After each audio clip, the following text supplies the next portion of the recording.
আপনি কে ভাই? বগের নাই আপনারা দেখে তো সেরকম মাল মনে হয় না। ঠিক আমার ব্যয় লাগে।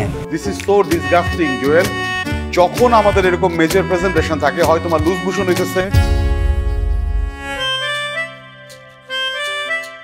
আল্লাহ কি অবস্থা!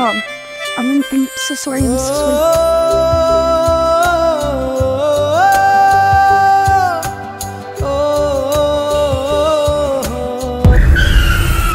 আপনার পাশে কোনো মানুষ বসতে পারে? বসতে পারবো না কেন? আপনি তো এখানে কিছুক্ষণ আগে বসেছিলেন, আমি কি আপনাকে ডিস্টার্ব করেছি?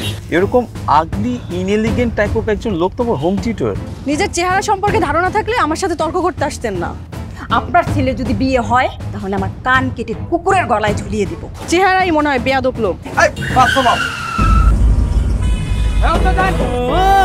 মানুষজন এইভাবে প্রতিনিয়ত আমাকে প্রায় অপমান করে দেয় আর আমাকে সেটা দেখতাম। বস আপনি একটু ওনার দিকে তাকিয়ে দেখেন, মানে ওনার লুকসটা কেমন যেন ম্যারা, কোনো স্মার্টনেস নাই, মানে বস ওই স্পার্কটা নাই চেহারা। আমাকে এইরকম ভাবে তুমি বাঁচায় রাখছো কেন বলো? আমার এইরকম ভাবে বাঁচতে একদমই ইচ্ছা করে না মা। মিথ্যে কথার এই শহরের সবকিছু মেকি ফাঁপা, তাতে নিজের কোনো কিছুর দাম নেই।